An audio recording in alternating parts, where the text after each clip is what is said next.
I've been closely monitoring an uptick in chatter to punish people who either worked for or supported Donald Trump. Forbes has stated that anyone who hires someone who worked for the Trump administration will pay for it. There is a push to strip college degrees away from people who worked at the Trump White House. What was their crime? Will there be a fair hearing, or will there just be a summary execution? There is talk, whether idle or not, I do not know, about re-education camps and jail for Trump supporters who have now all been equated with terrorists. They are, according to freshman Florida congressman, the greatest threat among us, end quote. MSNBC anchor Nicole Wallace wondered out loud if these people should be killed with drone strikes. People like former Today host Katie Couric and Washington Post associate editor Eugene Robinson called for Trump supporters to be deprogrammed. PBS principal counsel was removed from his job for saying, "We need to go after Trump voters and have Homeland Security take their children away." CNN has posted guidelines to help us all free people from the cult of Trump. Representative Alexandria Ocasio-Cortez wants to develop a blacklist of Trump supporters. I hope and I pray that cooler heads as the days go by will prevail. You might be tempted to think, well, what do I care? I'm not a Trump supporter. I think we should all care, because if we look behind Trump supporters, you will see who's next. We are.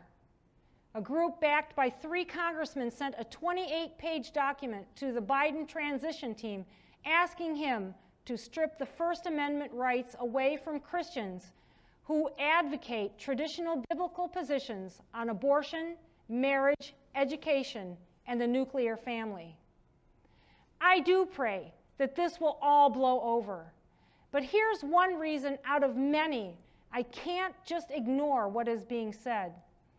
A guy named Doug Mackey was arrested on Wednesday, January 27th, for posting memes and hashtags on social media to spread disinformation about the 2016, not the 2020 election, but the 2016 presidential election.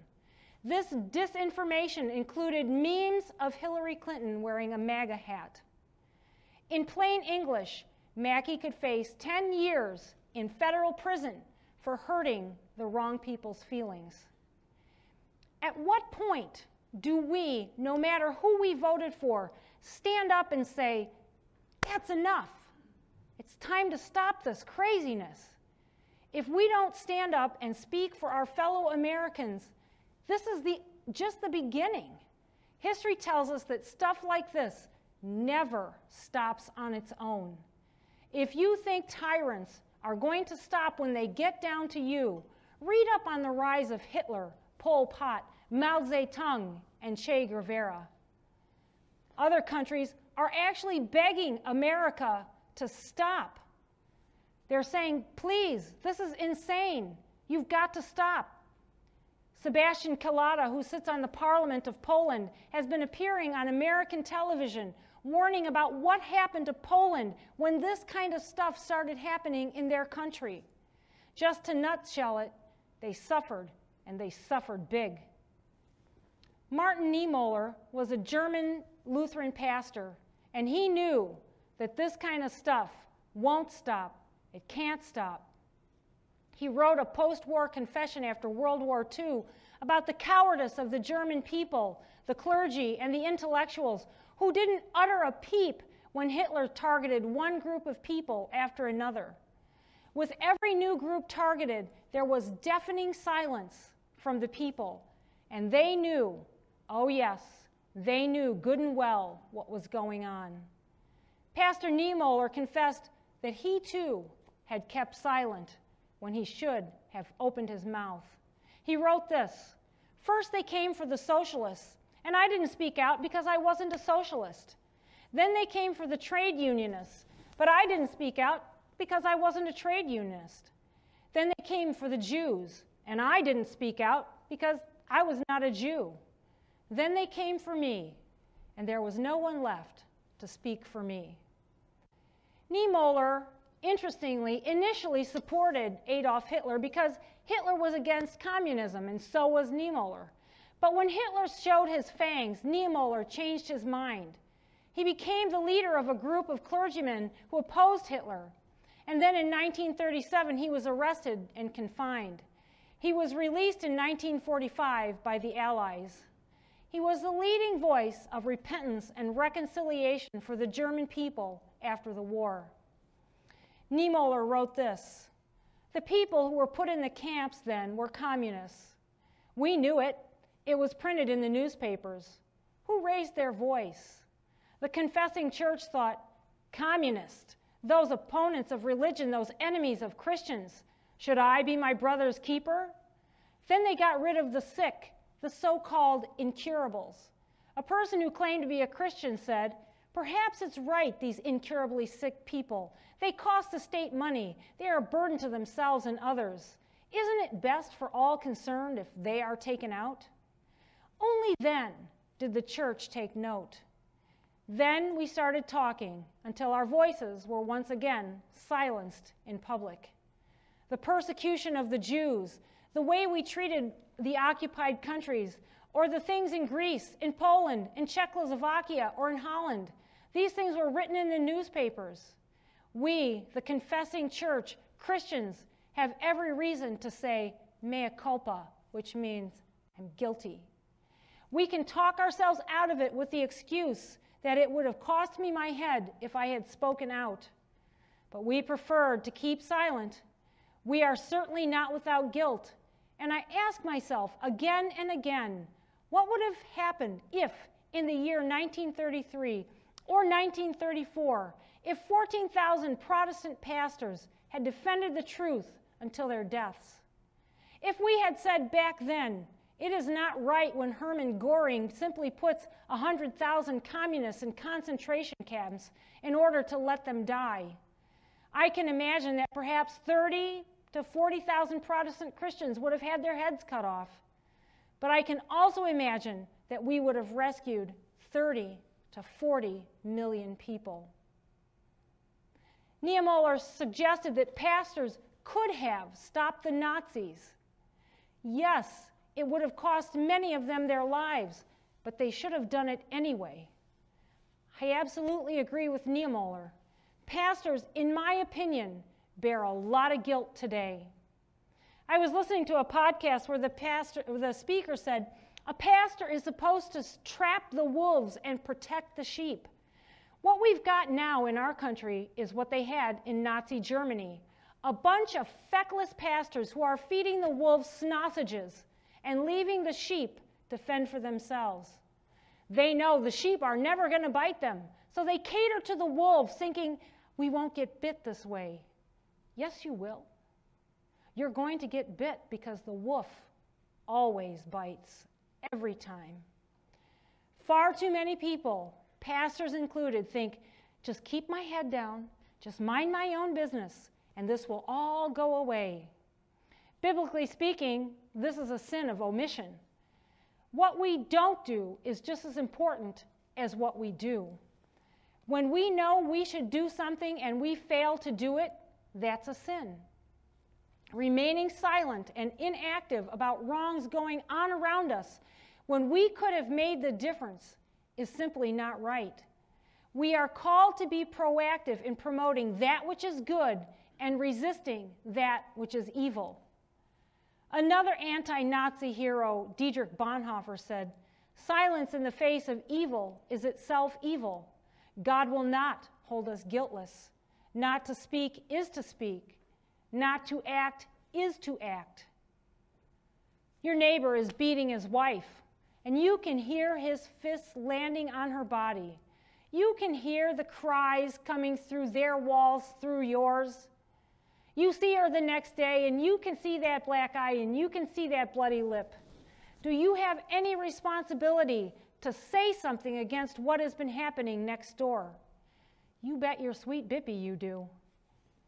It's risky to intervene. It really is. But whatever you do, if you remain silent, you have sinned.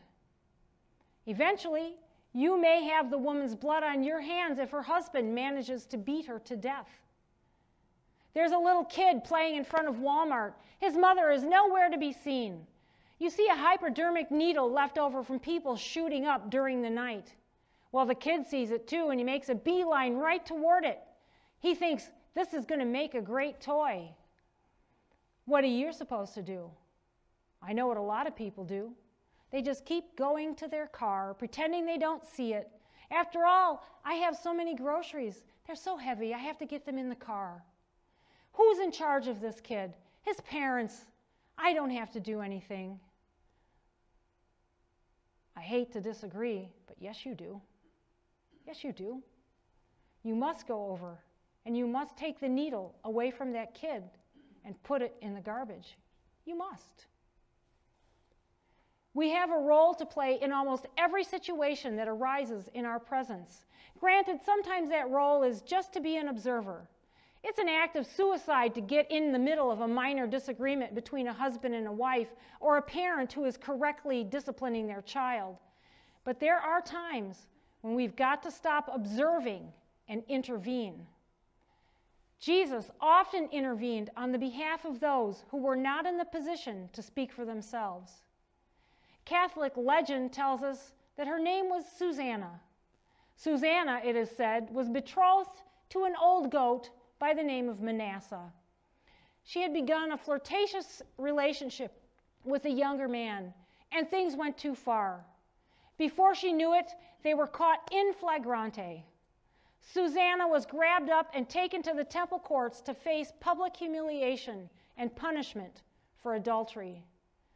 Adultery had become such a huge problem in the ancient world that special new laws had to be enacted to try to tamp it down a little bit. And as they do, the law became corrupt, and people were accused of adultery without a shred of evidence. Just looking at somebody sideways could get you accused. A man who didn't like the way his wife cooked his eggs in the morning could accuse her of adultery and pull it off. This law, in effect, became a law against women. Adultery was always women's fault. Women were put to death for adultery because, men, they can't help themselves, and women, they're seductresses. This is still the prevailing attitude in some Middle Eastern countries today. The law laid out several ways in which the adulteresses could be put to death. There was strangling, stoning, or the ever-popular piercing with a sword. The mode of death all depended on the woman's marital status. If she was married or single or engaged, she would have a different punishment. Her lineage also dictated the kind of punishment she would get. If she came from a priest family, something worse that I will not even mention in church would happen to her. We can assume that Susanna was just engaged and not married because her accusers were calling for her to be stoned, which was the sentence for engaged women. If she had been married, she could have looked forward to being stabbed or strangled. Since she was betrothed and not married, we can safely assume that she was very young, perhaps not even out of her teenage years. Reading now from John 8, 1 through 11. Jesus returned to the Mount of Olives, but early the next morning he was back at the temple. A crowd soon gathered, and he sat down and taught them. As he was speaking, the teachers of religious law and the Pharisees brought a woman who had been caught in the act of adultery. They put her in front of the crowd. "Teacher," they said to Jesus, "this woman was caught in the act of adultery. The law of Moses says to stone her. What do you say?" They were trying to trap him into saying something they could use against him. But Jesus stooped down and wrote in the dust with his finger. They kept demanding an answer, so he stood up again and said, "All right, but let the one who has never sinned throw the first stone." Then he stooped down again and wrote in the dust. When the accusers heard this, they slipped away one by one, beginning with the oldest, until only Jesus was left standing in the middle of the crowd with the woman. Then Jesus stood up again and said to the woman, "Where are your accusers? Didn't even one of them accuse you?" "No, Lord," she said. And Jesus said, "Neither do I. Go and sin no more. As I read this text, one question looms large. Where's the man? If I understand these things correctly, and I think I do, it takes two to tango. Where is the missing man? Either the man was a faster runner than the woman, or the woman was set up and he was part of it. The laws of Moses required that there be at least 2 eyewitnesses to the very act. Everybody knew that they would die if they got caught, so they were ultra careful. People were accused as often as the sun came up, but people getting caught in the very act was almost unheard of. This leads biblical experts to believe that Susanna's fiancé had people, 2 in particular, lying in wait. Almost certainly, the man involved was being used as the lure. And bang, they got her. The Pharisees and scribes drag her out in front of God and everybody and loudly proclaim her sin to the crowd. They want Jesus to say that she deserves to be stoned as the law commands. However, they don't really seem to read very well, because the law states that what's good for the goose is good for the gander. And where is he? Is the gander standing there too with a stone in his hand? Many think so. I do. I think that's where he was, because he was in on it. Here we have the only record of Jesus writing. Who knows what Christ wrote in the dirt? Some say he wrote the name of the gander. Whatever he wrote in the dirt, it sure shut everybody up. It is obvious the accusers do not care about this woman. They do not care about justice. They do not have an ounce of mercy between them. For whatever reason, they are out to get her. I have no idea what she did to make them so mad, but it must have been a biggie. They don't want a trial. They don't want to merely ruin her life. They want to kill her. The accuser's persistent request for judgment evokes this statement from Jesus. If any one of you is without sin, let him be the first to throw the first stone. By telling them to throw the first stone, he is only repeating the section of the same law that they are demanding to have enacted. The witnesses to the deed must be the ones to cast the first stone. So what Jesus is really doing here is calling their bluff. He's saying to them, this is on you guys because you are the witnesses. Who is going to be the executioner in this case? Will it be you? How about you? What about you? Who is so guiltless that they can pick up the stone and throw it at this woman? Of course, none of them are. So the accusers slink away one by one, and the gander slips away with them. This leaves the woman and Jesus standing kind of with their mouths hanging open in the middle of a crowd of curious onlookers. The onlookers haven't done jack diddly to stop any of this. Not one of them made a peep. They just were interested in the show. Maybe they had a little schadenfreude. You know, that little giddy you get when somebody else suffers? But Jesus, he steps in. He's not going to let this happen. He saved Susanna's life. Was she guilty? Oh, yes. She was as guilty as sin. Remember, she was caught in the very act. There is no question she's guilty. Did she deserve the death penalty? According to the laws of her day, yes, she did. But what was happening to her was less than fair. How do I know it's not fair? Where's the man? It's not fair. There's only half of the story being told. And Susanna is about to pay for what they both do, which is also against Mosaic law. There was no mercy given to the guilty. We know she was guilty. You know what I'm worried about? as we've gone through the last week especially, I'm worried that we've become the crowd. The crowd who just says nothing against the evils that are going on in our culture. Oh, we watch, because it makes for a pretty good show. Break out the popcorn. In my case, break out the Diet Coke. Have a few sips. Click on YouTube links. Watch all this crazy stuff. Go, isn't that too bad? We're the crowd. We're the crowd.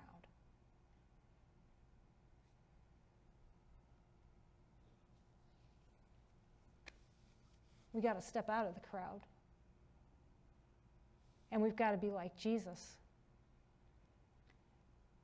Our response ought to mirror Christ's response in these days. We must intervene for those whose lives are at risk. Some of them may even be guilty. I'm not saying some of these people aren't guilty. Some of them might be. But we've got to have some compassion. Can't be out to ruin people's lives. We've got to speak up for those who are being targeted. And we do it partly because we're next, yes, but mostly we need to do it because it's what Jesus would have done. Heavenly Father, help us in these days not to be silent. But God, help us not to be big mouths who spew all sorts of hateful things. Help us to walk in this world softly and speaking the truth quietly. For it's in your name I ask this. Amen.